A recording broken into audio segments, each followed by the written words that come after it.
شیخ محترم آ رہے ہیں.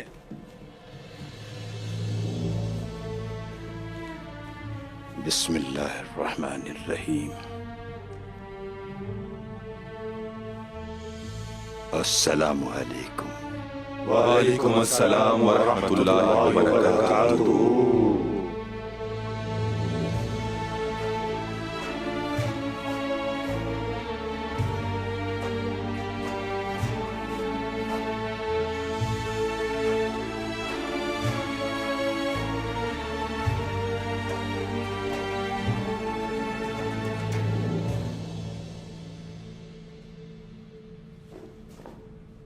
ہمارے دندار صاحب بھی یہاں ہیں.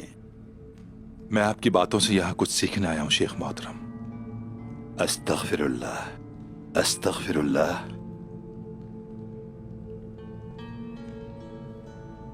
بسم اللہ الرحمن الرحیم.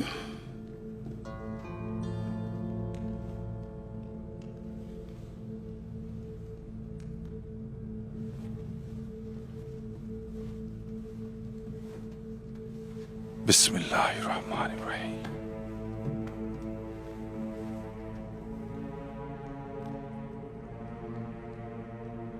کسی کو یاد کرنا اس کے ملنے سے بہتر ہے، لیکن ملنا بھی ضروری ہے. ملاقات کی اپنی اہمیت ہے. جیسے ہم واپس آ کر اپنے پیاروں سے ملے، اللہ کا شکر ہے. حج پہ جانے کو دل ترستے ہیں. ہاں تو آپ بتائیں گے مجھے آپ کے حال کیسے ہیں؟ اللہ کا لاکھ لاکھ شکر ہے شیخ محترم. اللہ کا شکر ہے. اور بھائی حسن، سوت میں آپ کا کام کیسا چل رہا ہے؟ بازار میں تو سب ٹھیک ہے نا؟ اللہ کا شکر ہے شیخ. شکر ہے، شکر الحمدللہ. اللہ کا لاکھ شکر ہے. دولت کے لیے بھی شکر ہے اور غربت کے لیے بھی. اچھے نصیب پر شکر ہے، برائیوں سے بچنے پر شکر ہے. شکرانے پر ہر چیز بڑھتی ہے اور شکایات سے کم ہوتی ہے. کبھی یہ مت کہو کہ یہ کم ہے، کیونکہ وہ اور کم ہو سکتی ہے. اگر کوئی قوم شکر گزار ہونا چھوڑ دے تو برکتیں وہاں سے ختم ہو جاتی ہیں.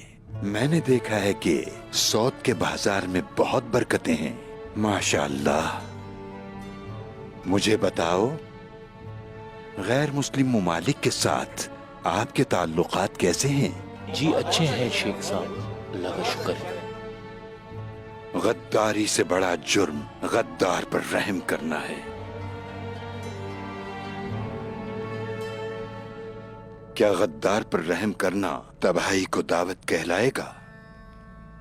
بالکل یا شیخ محترم، غداروں پہ رحم مظلوموں پہ ظلم ہے. میں جانتا تھا کہ تم اس کا جواب دو گے کمرال.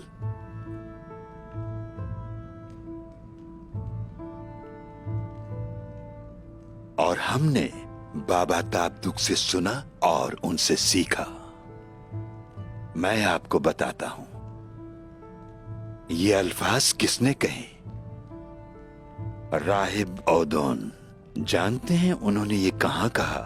سلطان غیاث الدین کے شہر انطالیہ کے المالی علاقے میں.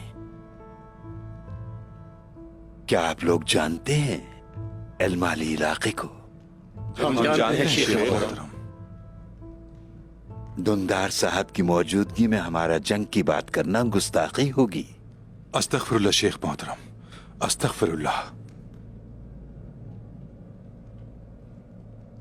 جب موصل کے استاد، اللہ انہیں جنت نصیب کرے، حضرت امام الدین زنگی نے عرفہ کو صلیبی کافر جوسلین سے حاصل کیا تو خطے کے تمام کافر ایک جگہ جمع ہو گئے اور ایک مرتبہ پھر سے مہم کا آغاز کیا. معزز سلطان مسعود اناتولیا سے گزرنے اور عرفہ کو عطا بیگ زنگی سے واپس لینے کی ان صلیبی کافروں کو بالکل بھی اجازت نہیں دے سکتے تھے. انہوں نے ایک صلیبی لشکر کو ایس کی شہر میں ہی شکست دے دی اور باقی کے لشکر کا تورس کے پہاڑوں کو عبور کر کے جانے کا ارادہ تھا.